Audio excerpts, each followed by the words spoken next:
ખૂબ સુંદર રજૂઆત. કાર્યક્રમમાં બાળકોને પ્રોત્સાહન રૂપે सामाजिक वनीकरण रेंज जामजोधपुर तरफ से 1000 रुपया આપવામાં આવે છે. ऐसे देकर भगवान मानते हैं. थोड़ी देर ऑक्सीजन देने वाले डॉक्टर को हम पैसे देकर भगवान मानते हैं, जबकि जीवन भर मुफ्त में ऑक्सीजन देने वाले पेड़ की हम कदर ही नहीं करते. तो पेड़ बचाओ पेड़ लगाओ ऐसे स्लोगन पर अपने विचार रजू करने आ रहे हैं संजय भाई डांगर. આજે આપણે આ તાલુકાના વન મહોત્સવ આપણે ઉજવી રહી છીએ ત્યારે અમારી જે વન વિભાગની જે યોજનાઓ છે એ વિશે આપણે માહિતી થોડીક મારા તરફથી આપો અને જે પણ કાંઈ અમારી યોજનાઓ છે એના જે પણ કાંઈ સાર્થક થાય એના માટે અમે પ્રયાસો કરતા હોઈએ છીએ. જેના અનુસંધાને આજે આપણે આ 75મો તાલુકા કક્ષાનો વન મહોત્સવના અંતર્ગત આજે જોઈએ. સાહેબ ટૂંક સમયની અંદર માનનીય વનમંત્રી સાહેબ બેરા સાહેબે જેમ માહિતી આપી હતી એના અનુસંધાને આપણે જોઈએ તો આજે સાહેબ લગભગ 200 હેક્ટર આપણે વન કવચ આપણે નિર્માણ કર્યા છે. જેના અંતર્ગત આપણે મેં પહેલાં જ માહિતી આપી કે હરસિદ્ધિ વનનું જે નિર્માણ કરવામાં આવ્યું છે એની અંદર આપણા તાલુકાના ની અંદર પણ આપણે રબારિકા ખાતે એક વન કવચનું પણ ત્યાં નિર્માણ થઈ રહ્યું છે. હવે આપણે જે જોવા જઈએ તો ગુજરાતની અંદર સાહેબ 200 હેક્ટર વન કવચ આપણે ઊભા કર્યા છે. ત્યારે આપણે જોવા જઈએ સાહેબ તો જે આપણા માર્ગ જે ધોરીમાર્ગ જે ઊભા પટ્ટાના જે લાંબા વિસ્તાર હોય તે આપણે હરિત વન કરીને જે યોજનાઓ છે ટ્રી ગાર્ડ સાથે આપણે વૃક્ષારોપણ કરીએ છીએ. ત્યારે જે અર્બન જે 20 હેક્ટર અર્બન આપણે શહેરી વિસ્તારની અંદર આપણે આ ઊભા કર્યા છે.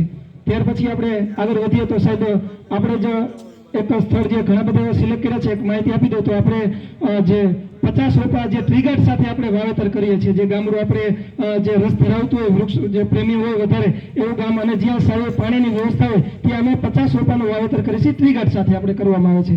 પછી આપણે જોવા જઈએ તો અમૃત સરોવર કે જ્યાં આપણે અમૃત સરોવર ત્યાં આપણે 200 રોપા ટ્રી ગાર્ડ સાથે ત્યાં પણ આપણે વાવેતર કરીએ છીએ. તો આવી ઘણી બધી જે યોજનાઓ છે અને એ યોજનાની અંદર ઘણી વખત સાહેબ એવી અમને રજૂઆત આવતી કે સાહેબ અમે 100 રોપા વાવ્યા 200 રોપા વાવ્યા તો એ રોપાઓને પણ અમે એગ્રો ફોરેસ્ટ્રી જે યોજના છે જે ખેડૂતે પોતાના સેઠા પાડે વાવી હોય પોતાના ઘર આંગણે હોય અથવા તો પોતાના કોઈ પણ વિસ્તારની અંદર વાવી હોય તો અમે એગ્રો ફોરેસ્ટ્રીની જે યોજના છે એના અંતર્ગત અમે જે સરકાર શ્રી દ્વારા જે પણ કાંઈ નિયમો અનુસાર જે એને મળવાપાત્ર હોય એ યોજનાના અંદર આપીએ છીએ. પછી સાહેબ આપણે જોવા જઈએ તો જીવન કે કોઈ પણ ગામની અંદર એવો જો સારી એવી જમીન પડી હોય જે કાંઈ એના બિન ઉપજાઉ હોય અને તમે ઉપયોગ ન કરતા હોય તો વન વિભાગની અંદર જો તમે આપો 1 હેક્ટર છે 2 હેક્ટર છે તો જે આપણી માગણી મુજબના જે રોપા છે એ અમે ત્યાં વાવેતર કરીએ છીએ અને જેની જાળવણી પણ અમે કરીએ છીએ. ત્યારબાદ સંપૂર્ણ જવાબદારી તમારી હોય છે એટલે કે જ્યારે કાપણી થાય જે પણ કાંઈ આવક થાય એ ગ્રામ પંચાયતની રહેશે.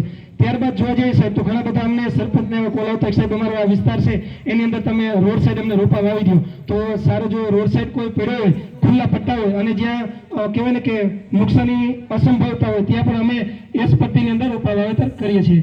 ત્યાં પછી સાહેબ એવી જમીન હોય કે જ્યાં બિન ઉપજાઉ હોય ગાંડા બાવળ હોય કોઈ કે જેને કોઈ જમીન જ ગણતો હોય તો જો એ એક તમે અમને આપશો તો ખેડાણ કરી અને પ્લોટ સાફ સફાઈ કરી અને જીતુની અંદર જે અમે જે અમારી યોજના છે તેની અંદર લઈ અને સારું વાવેતર કરી ત્યારબાદ તમામ જવાબદારી જ્યારે કાપણી થાય ત્યારે જે પણ કાંઈ આવક થશે એ ગ્રામ પંચાયતની રહેશે.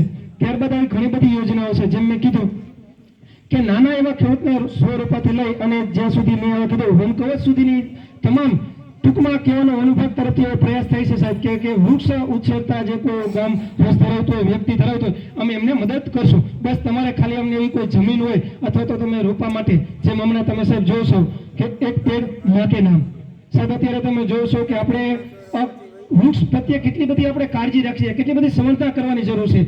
કેમ કે વૃક્ષ ત્યારે જ બચશે કે નાના પ્રોગ્રામની સાથે સાહેબ આપણે એને સાંકળશું. જેમ સાહેબે કીધું હતું કે આપણો જન્મદિવસ હોય તો પણ આપણે શું કરવું જોઈએ એ વૃક્ષ સાથે એને સાંકળવું જોઈએ. આવા નાના એવા પેડ આપણે જો ક્યારે વાવી શકશું ક્યારે એને સાર્થક બનશું ક્યારે આપણે એને સંવર્ધન કરી શકશું કે જ્યારે આપણે એને જીવન સાથે સાંકળશું.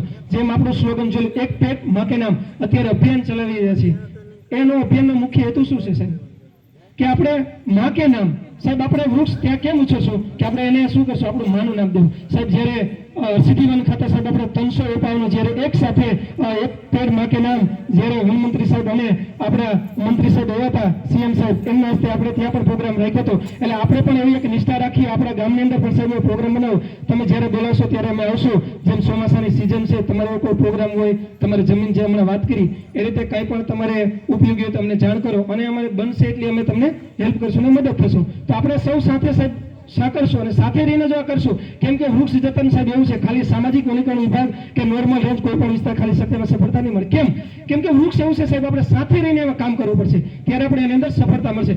સ્વાભાવિક છે કે વન વિભાગ તરફથી તો બનતેલા પ્રયત્ન કરશું, પણ જેમ કહેવાય ને કે સામેથી પણ એ પ્રયાસો મળે ત્યારે આપણે એક પેડ ઊભું થશે સાહેબ. વાવીએ ત્યારે વૃક્ષ આપણે કેમ કે રોપે વાવીએ, પણ વૃક્ષ ક્યારે કહેવાય? જ્યારે મોટું થઈ જાય ત્યારે આપણે એનો વૃક્ષ નામ દઈએ છીએ, જ્યારે નાનું હોય ત્યારે આપણે એના રોપે નામ દઈએ છીએ. તો આવી બધી જે અમારી કાંઈ યોજનાઓ છે તેમાં તમે લાભ લેશો અને જે પણ કાંઈ જરૂર પડે તો અમારા ટીમના લગભગ નંબર હશે લઈ લેજો અને બનશે એટલે અમે કોશિશ કરીશું તમને પણ હેલ્પ કરશું. Thank you.